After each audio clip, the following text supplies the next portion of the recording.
Olá, colegas, bom dia. Hoje é sexta-feira, 20 de janeiro de 2012. Estamos novamente aqui no programa Cresce Esclarece. Nós estamos tecendo comentário a respeito de cláusula de instrumentos particulares. E hoje nós vamos tecer comentário sobre cláusula, algumas dicas sobre as cláusulas que nós julgamos ser importante quando a alienação à venda é feita através de financiamento imobiliário ou utilização de fundo de garantia. Mais uma vez, eu queria dizer que o presidente não se encontra aqui na sede, portanto, eu estou aqui apresentando este programa, que é um programa normalmente apresentado pelo nobre presidente José Augusto Viana Neto. E mais uma vez, estamos aqui com a presença da doutora Regina de Castro Busnello, para nos ajudar a tecer esses comentários. Doutora Regina, bom dia. Bom dia. Então, vamos ver aqui algumas cláusulas que nós julgamos importantes na questão do título. Quando a gente fala título, nós já comentamos a respeito do título. Tanto faz nós colocarmos contrato como instrumento particular, promessa de venda ou compromisso de venda, né? Então vamos lá, quando nós usamos compromisso de vendas, fica mais legal nós usarmos compromissários compradores, compromissários vendedores. Nós estamos usando a palavra promessa, acreditamos que fica melhor se nós usarmos promitentes compradores e promitentes vendedores, né? Então, vamos aqui agora apresentar na tela essa condição de pagamento para que possamos tecer um comentário a respeito desta alienação com financiamento, usando crédito imobiliário ou até usando fundo de garantia. Então, fizemos aqui uma simulação do imóvel que está sendo comercializado por um valor de R$243 mil. E as condições seriam 60 mil como sinal e princípio de pagamento. Aqui, fazemos aqui o aparte nessa questão de sinal, que nós julgamos ser importante. O colega tem que ter um certo cuidado nessa questão de sinal. Então, faria aqui a primeira pergunta à doutora Regina Busnello, porque tem muitos corretores que eles me perguntam essa questão. As minhas propostas todas obrigatoriamente têm que ter sinal. E às vezes depara-se com um comprador que ele tem medo de dar um cheque de sinal. O corretor ele se arrisca, inclusive, a perder a venda. Então, uma proposta assinada com cheque de sinal ou não, seria, vamos dizer, uma garantia, é importante, não é importante, basta a proposta estar assinada? É a pergunta que a gente faria aqui com a primeira pergunta à doutora Regina Busnello. Bom, a proposta, ela vincula as partes. Então, em tese, a pessoa assinando a proposta, né, ela já está vinculada com aquele negócio. Porque, eventualmente, se ela desiste, a parte inocente, né, pode reclamar a indenização, porque ela já gera uma expectativa, a proposta, entre as partes. Então, realmente, sempre deve ser assinada a proposta. É bom que se coloque um sinal. Só que eu costumo utilizar um cheque calção, não um pagamento, um cheque calção só para garantir, para que as partes se sintam, né, obrigadas. Por que esse cheque calção? Então, o comprador vai provar que ele tem a intenção de comprar e o vendedor vai sentir uma certa segurança nessa negociação. Eu sempre uso cheque calção, mas não envolvo o dinheiro logo nesse início de contrato. Por quê? Nós só vamos ter certeza de que nós vamos conseguir fazer essa negociação quando as certidões vierem em condições que as partes consigam contratar. Ou seja, que o imóvel pode ser vendido e que o vendedor não tem problemas e que vai poder vender aquele imóvel. Então, se eventualmente eu entrego uma quantia grande e esse contrato não vai ser concretizado, vai acontecer uma discussão entre as partes. Então, normalmente o cheque calção é a melhor solução. Bom, então tá aí a questão do cheque calção. Tem alguns colegas, doutora Regina, que às vezes a gente, conversando no dia a dia, eles dizem o seguinte: eu pego o sinal para garantir meus honorários. E muitos colegas que eles fazem, eles pegam esse sinal, eles depositam o cheque na conta dele. Eu acredito que não é correto fazer isso, porque ele não é o vendedor, não é, doutora? Bom, Eu entendo que o cheque calção é um sinal, né? Então ele é parte do pagamento, tanto que ele vai ser depositado na oportunidade correta e esse cheque vai ser descontado, esse valor vai ser descontado do pagamento.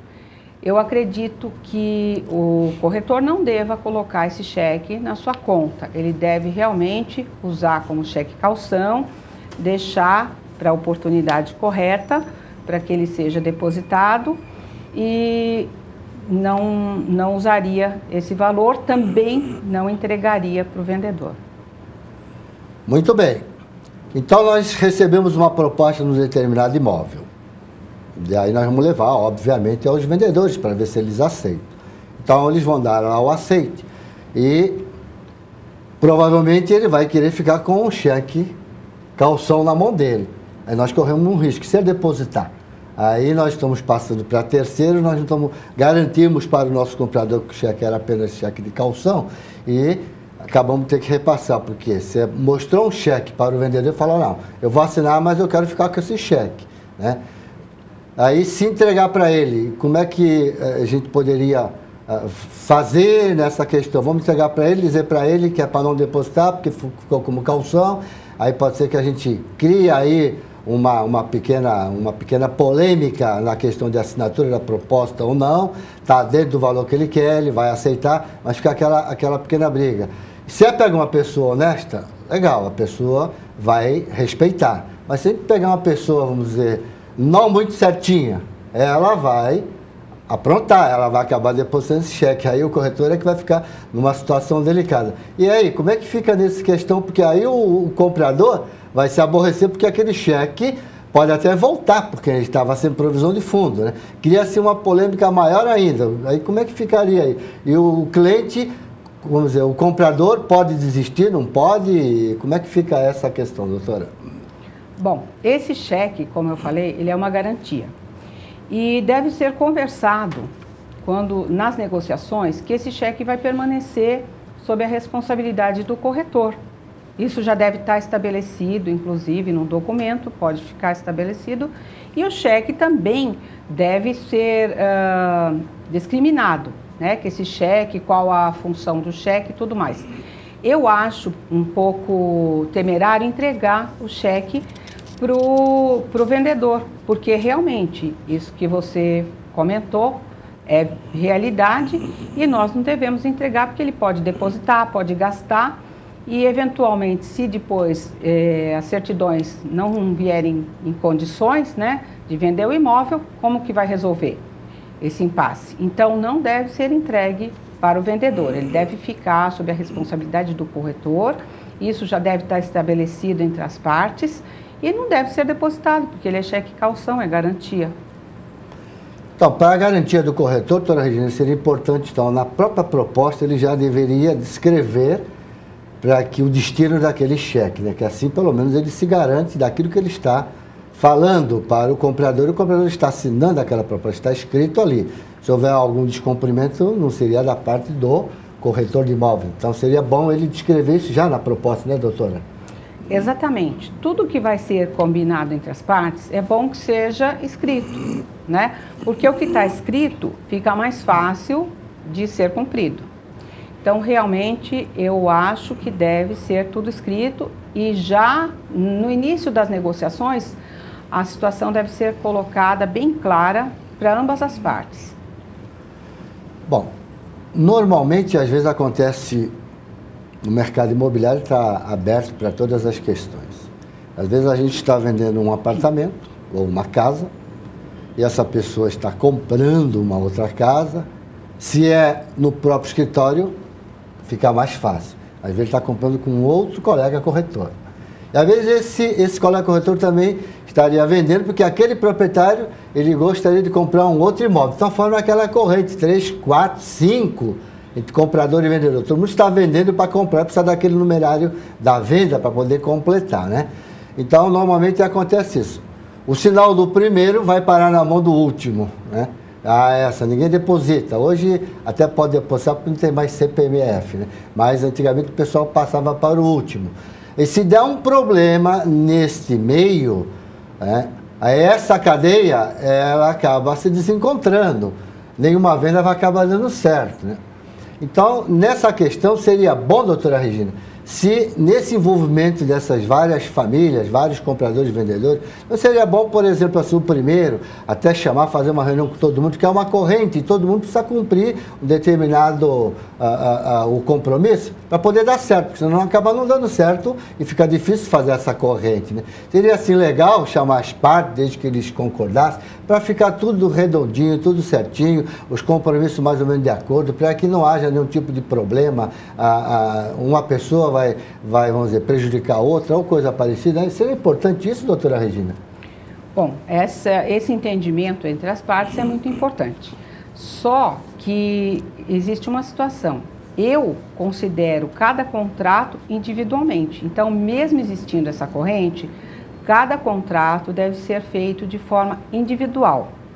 Então, sempre obedecendo os prazos, evidentemente, tentando compor de uma forma que o descumprimento de uma das partes não venha prejudicar a outra.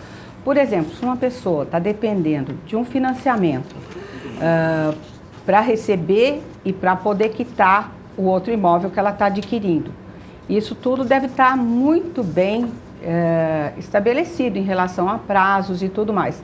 Por exemplo, se eu coloco que essa pessoa tem 60 dias para finalizar essa documentação e receber, o que vai acontecer? Eu vou ter que colocar no outro contrato também, que está dependendo da mesma situação, da mesma que está envolvido nessa situação, que o prazo um pouquinho maior, né? Então, 70 dias e tudo mais.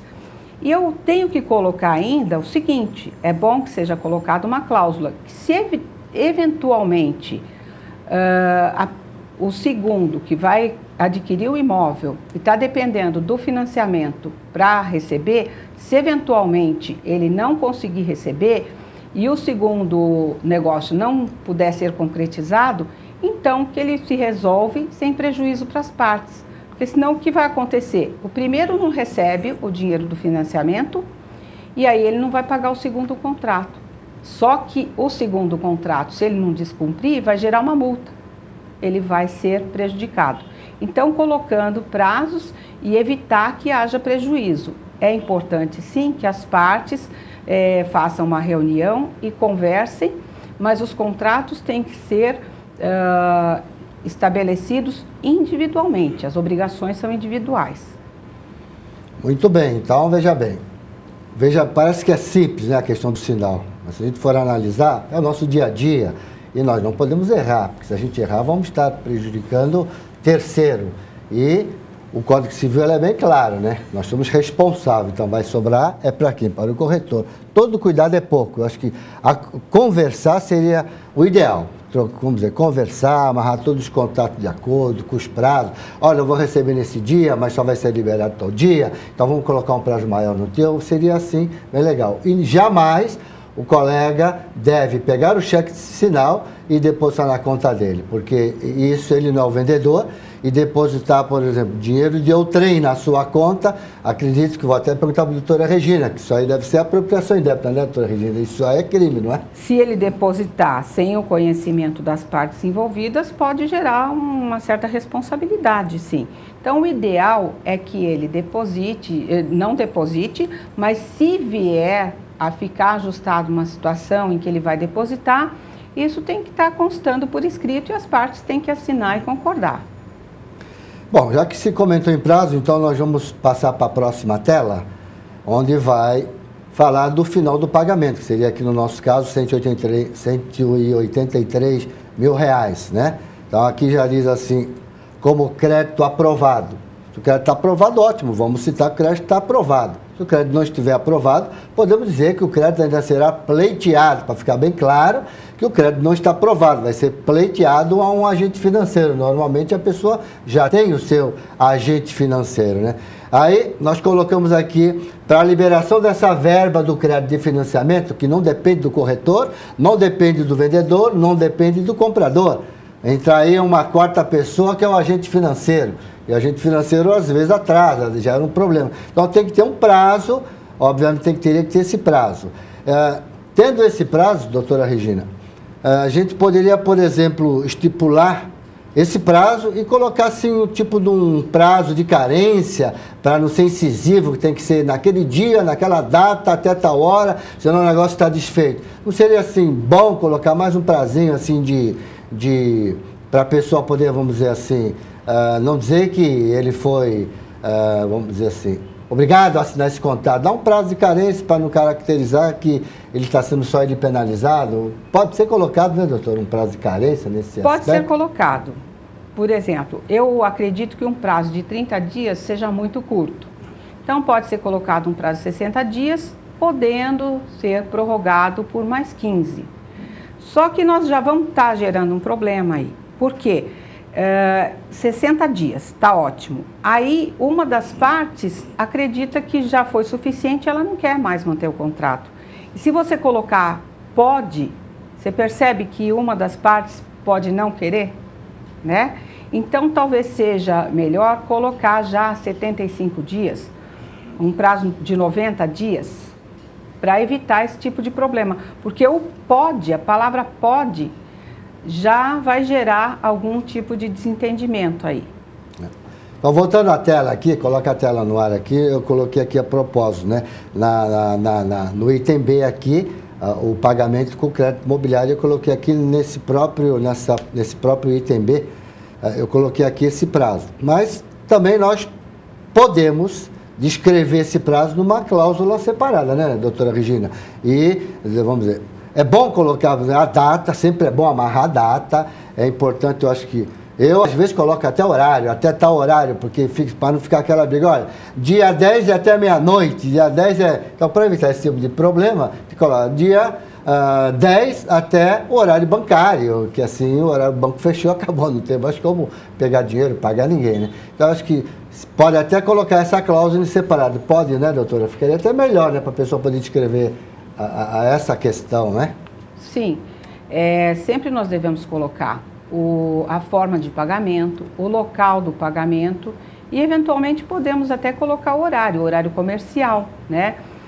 Ou colocar até que será pago no local da imobiliária, até o horário das 18 horas. É importante o local, a data, para fixar, eventualmente, se a pessoa não pagar, a partir de quando que ela pode ser considerada inadimplente. Muito bem, então veja bem, no nosso caso aqui, vamos mudar aqui da tela, quando a pessoa sempre paga através de cheque, nós precisamos sempre lembrar que esse cheque tem que estar caracterizado lá, porque se esse cheque, por exemplo, ele voltar por insuficiência de fundos, então ele já tem que estar caracterizado lá, que a quitação se dará mediante, não é, aquele cheque ser compensado pela conta lá do vendedor que depositou, né?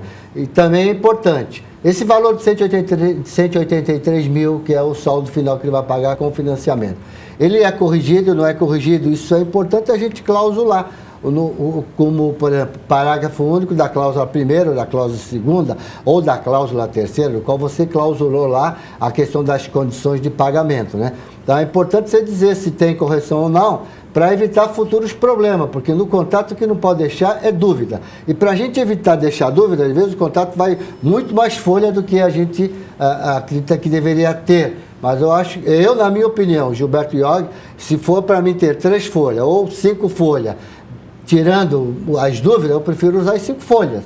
Claro que aí não vai deixar mais de dúvida, vai estar lá escrito. Então, se a pessoa, por exemplo, não coloca que aquele saldo vai sofrer correção, né, pode ser que gere uma dúvida, não é, doutora? Então, é bom colocar isso, né? É bom deixar bem especificada essa questão, né?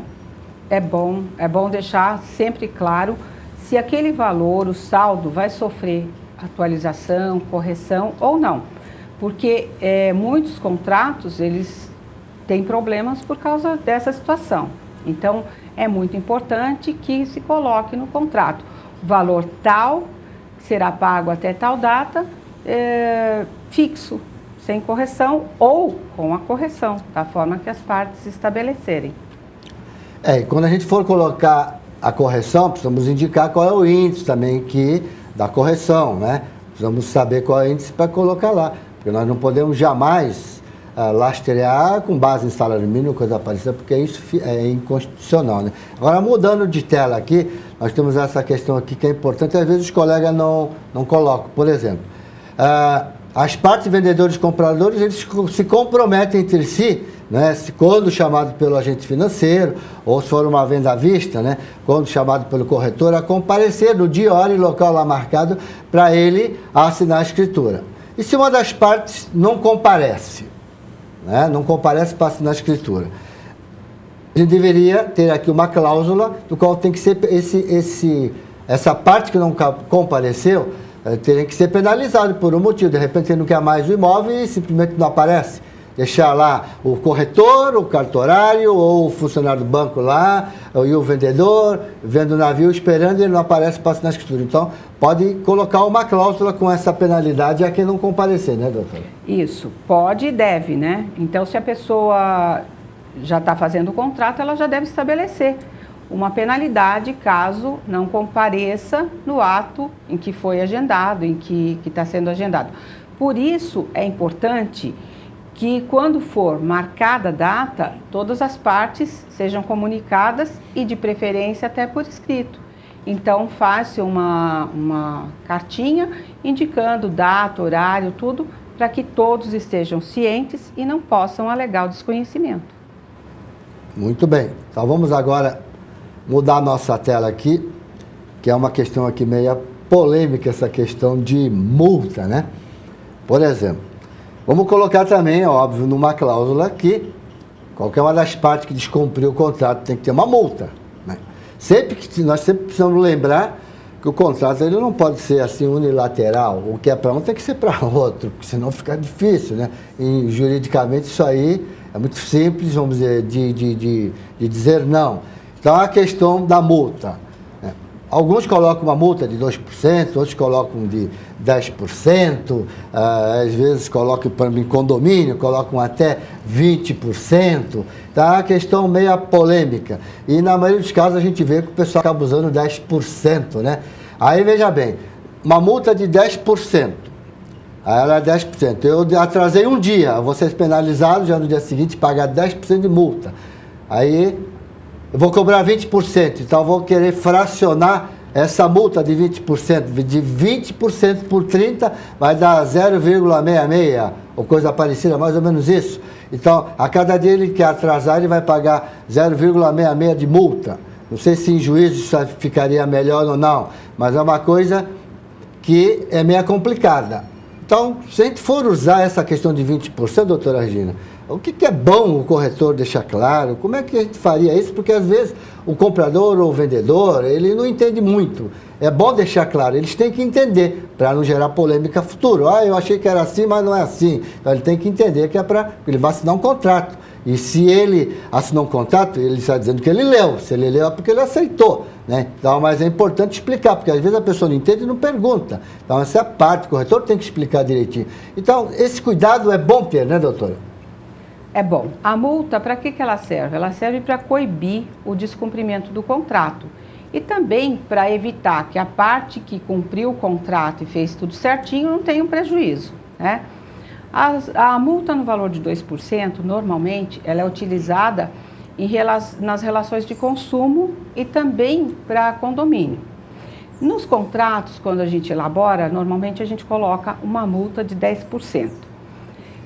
No entanto, nós podemos colocar também uma multa diária, né? E aí, é bom que essa multa, ela seja razoável. Ela não pode nem ser tão alta que gere o enriquecimento ilícito da parte contrária, mas ela também não pode ser muito baixa, porque ela tem que coibir a parte a cumprir o contrato, né? Olha, se eu não cumprir esse contrato, realmente eu vou ter um prejuízo, eu vou ter que pagar uma multa.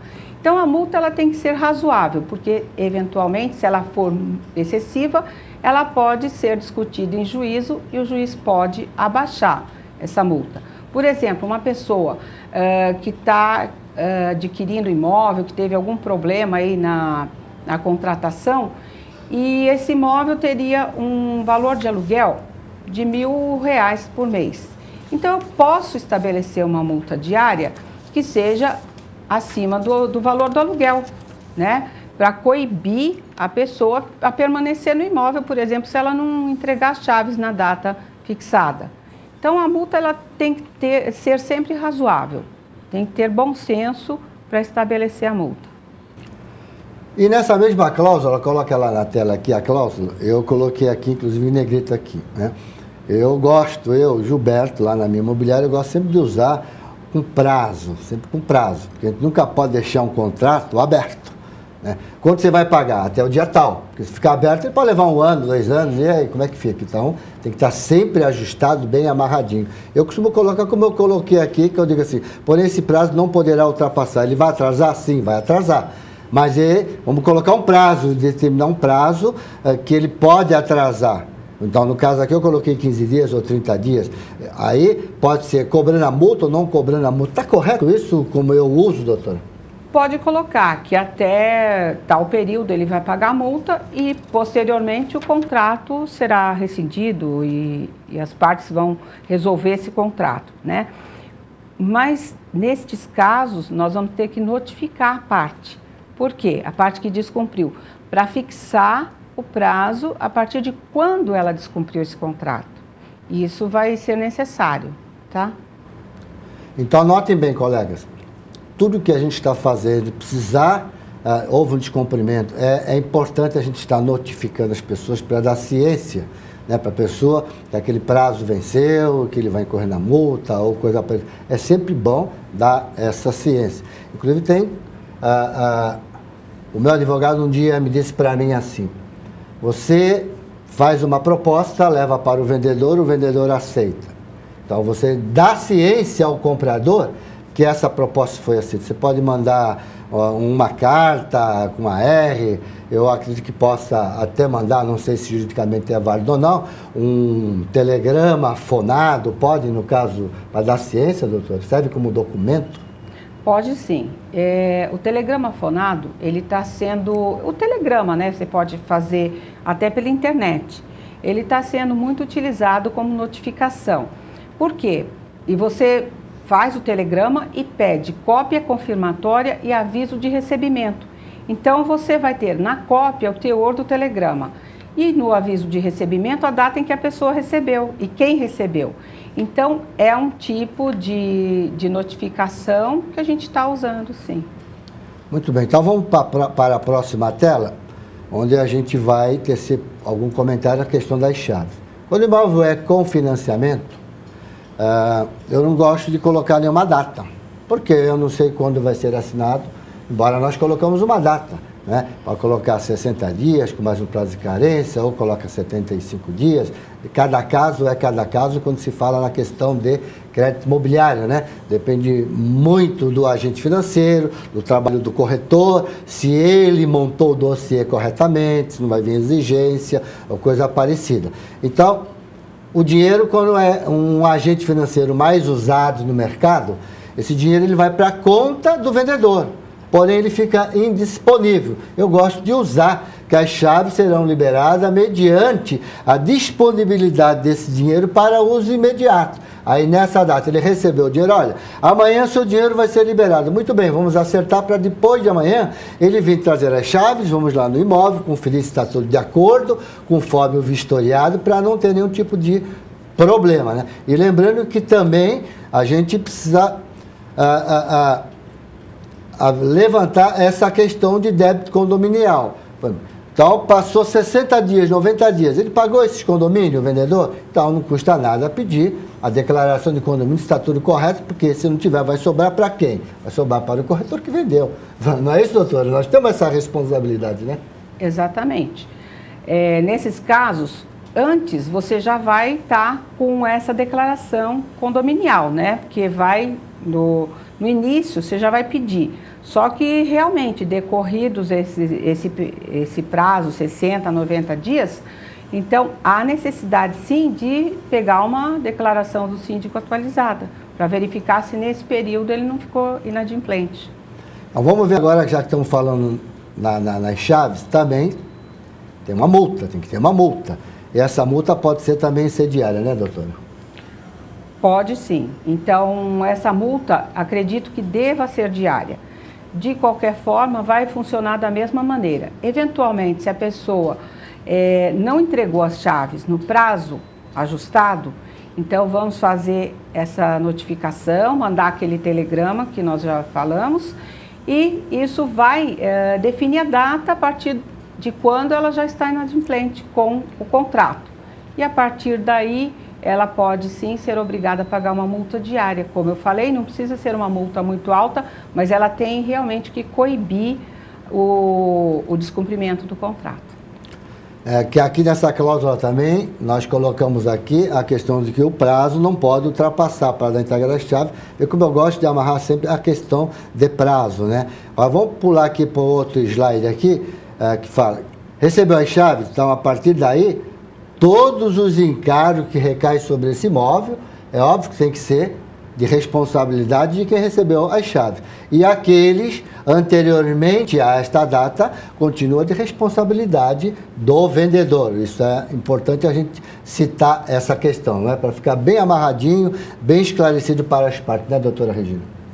É muito importante porque, eventualmente, você pode ter dificuldades depois de encontrar o vendedor. E se ele estiver devendo, então esses débitos devem ser apurados anteriormente, né? A finalização do contrato, porque posteriormente ele pode mudar de cidade, tudo, e você não consegue mais receber os valores das contas que seriam da responsabilidade do vendedor. Bom, muito bem, nós estamos chegando ao final de mais um programa Cresce Esclarece. Esta gravação vai, daqui a 15 minutos já vai estar no ar, para quem quiser depois assistir com mais calma, e quem quiser fazer pergunta, pode fazer pergunta, que a gente colocamos no ar na próxima sexta-feira, para responder as dúvidas de todos vocês, nossos colegas, sem problema nenhum, né? Então, nós vamos dar continuidade a essa questão do instrumento particular. Eu queria já aproveitar e agradecer aqui a doutora Regina Busnello, né, por estar aqui conosco, nos ajudando a esclarecer essas dúvidas na questão de instrumento particular, porque na próxima semana vai estar aqui uma outra pessoa nos ajudando, colaborando com nós, corretores de imóveis, nessa questão de instrumento particular. Doutora Regina, a gente agradece, muito obrigado, né, em nome da diretoria do Cresce, em nome de todos os colegas que nos acompanham nesta manhã de sexta-feira. Aqui em São Paulo está fazendo sol, mas à tarde eu acho que vai chover como tem chovido, né? Então, queria passar a palavra à doutora Regina para suas considerações finais, né? Eu é que agradeço e parabenizo o Cresce por essa iniciativa de estar passando informações para todos os colegas. Eu queria agradecer a todos vocês, colegas que nos acompanham nesta sexta-feira, colega de São Bernardo do Campo, inclusive esta semana houve uma chuva brava, né? Noticiada aí pela imprensa. A gente lamenta, mas todos os anos acontece isso e parece que ninguém dá um jeito nessa questão, né? Nossos colegas aqui da cidade de São Paulo, vários colegas que nos acompanham, lá da cidade de Rio Claro, um abraço forte a todos vocês, nossos colegas de Campinas, nossos colegas lá da região de Campinas, que é Paulinha, e também nossos colegas lá da cidade de Maringá, no Paraná. Temos colegas também lá de Fortaleza, colegas do Rio Grande do Sul, Santa Catarina, a todos vocês que nos acompanham nas sexta-feira, o Cresce Esclarece. Agradecemos por esta carona e queria dizer que vamos voltar com o tema, tecendo outros comentários a respeito de cláusulas contratuais, não é? De instrumento particular ou contrato particular na próxima sexta-feira. Então, a todos vocês, uma boa sexta-feira, um bom final de semana e até a próxima semana. Tchau!